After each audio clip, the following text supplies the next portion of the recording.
Je vais te partager comment regarder ton entreprise du point de vue d'un investisseur et je vais pas parler de comment augmenter vos revenus ou vos profits. Je vais parler spécifiquement de comment réduire le risque de votre entreprise parce que j'ai récemment été à un événement aux États-Unis. Je me suis assis avec un CFO, un Chief Financial Officer, qui a investi dans plusieurs entreprises, qui a vu les métriques internes de plusieurs entreprises et donc il sait comment voir la valeur d'une entreprise. Donc qu'est-ce qui fait la différence entre une entreprise à 5 millions, 50 millions, 500 millions et un gros élément de ça, c'est le risque. Et donc il m'a partagé 5 éléments qui réduisent la valeur de ton entreprise qui sont associés au risque. Donc, le premier point, c'est d'avoir seulement une source d'acquisition constante et prévisible. Ça veut dire que si ton entreprise en ce moment dépend du bouche à oreille, de votre réseau, de votre réputation de manière générale, c'est très à risque. Du sens que une petite chose peut avoir une répercussion extrêmement négative qui va faire en sorte que vous n'allez plus avoir de clients très facilement ou si vous avez plus que 80% de votre acquisition client qui vient d'une seule ressource,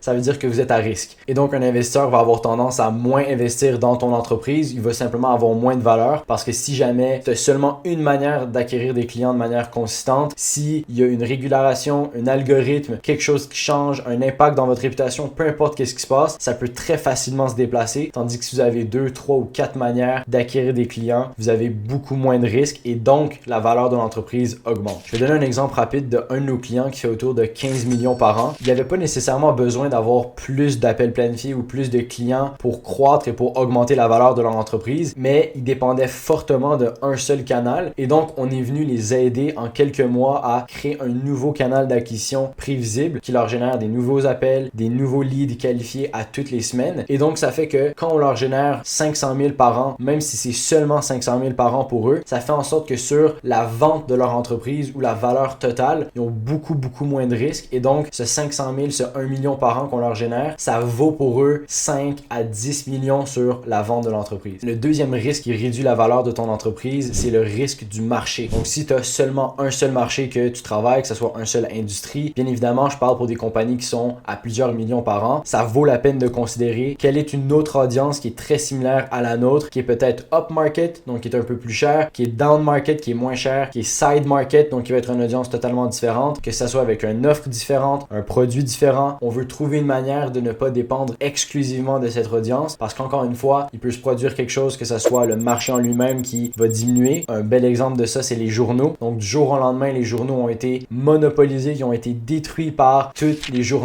et le média en ligne. Et donc à chaque année, leur marché diminuait de 10 à 15 à 20% à chaque année. Et un autre point, c'est qu'un marché complet peut avoir une direction, que ça soit de culture, que ça soit peu importe, il peut avoir des risques associés à ça. Et le but, c'est de trouver différentes offres qui vont à différents marchés ou la même offre qui va à un différent marché. Le troisième élément, c'est que si ton entreprise dépend d'une seule personne, que ce soit le CEO ou le CMO, si cette personne se fait écraser par un autobus demain matin, ton entreprise va être vraiment dans un mauvais état. Donc, la croissance va tout de suite commencer à chuter. Et ça, c'est par exemple, si une personne fait la grande majorité du contenu, donc la plupart du trafic vient d'un seul compte de réseaux sociaux, que ce soit LinkedIn, Facebook, YouTube, peu importe. Si la plupart du trafic vient de cette source et que cette personne décède, est malade, décide de changer d'entreprise, ça va avoir un impact extrêmement négatif sur l'entreprise. Et donc, encore une fois, du point de vue d'un investisseur, on peut pas investir dans cette compagnie parce qu'il y a ce qu'on appelle le key man risk, le risque qu'une seule personne parte. Et donc, les solutions pour ça, c'est d'engager plusieurs personnes pour faire le travail de cette même personne pour diminuer le risque. C'est d'engager des partenaires pour prendre une partie du travail, simplement de diversifier pour pas dépendre d'une seule personne ou deux dans l'entreprise. Le quatrième élément, c'est si 80% de vos revenus viennent d'un client ou d'un petit groupe de clients, vous avez bien évidemment un énorme risque. Parce que s'ils décident de partir, vous avez presque 100% de vos profits qui partent par la fenêtre et donc votre entreprise a un énorme risque de diminuer la croissance ou même de s'éteindre. Et encore une fois, du point de vue d'un investisseur, on peut pas investir dans ce genre de compagnie où il y a un réel risque parce que ça se peut très bien qu'un client parte d'un jour ou l'autre et donc c'est super important de diversifier ses clients ou de trouver ce même client-là, on veut le trouver 3, 4, 5 autres fois, ce qui va évidemment multiplier la valeur de la compagnie et donc on veut pas avoir une grande partie du revenu qui vient de peu de clients. Le cinquième et dernier point, c'est le risque de data, de données. Donc presque toutes les entreprises en bas de quelques millions par an, je sais pas c'est quoi le chiffre exact, mais le CFO me l'avait mentionné, ont un risque de data très important. C'est-à-dire qu'ils peuvent pas avoir les données du marketing, du RH, comptabilité, finance en un seul clic, absolument toutes les métriques ouvertes pour qu'encore une fois, un investisseur qui veut pouvoir observer et évaluer l'entreprise peut avoir accès à exactement qu'est-ce qui se passe dans l'entreprise, quels sont les problèmes, quelles sont les choses qui vont bien. On doit pouvoir donner cette information-là de manière très fluide, mais ça demande une infrastructure monstrueuse. Ça demande des gens à temps plein qui vont ajouter et ajuster cette data, donc des data technicians, des personnes qui sont focus sur la data, et bien évidemment, ça demande des compagnies qui sont à plusieurs dizaines de millions par an pour accéder à ce point, et donc ça vaut pas vraiment la peine. C'est toujours un risque qui va se produire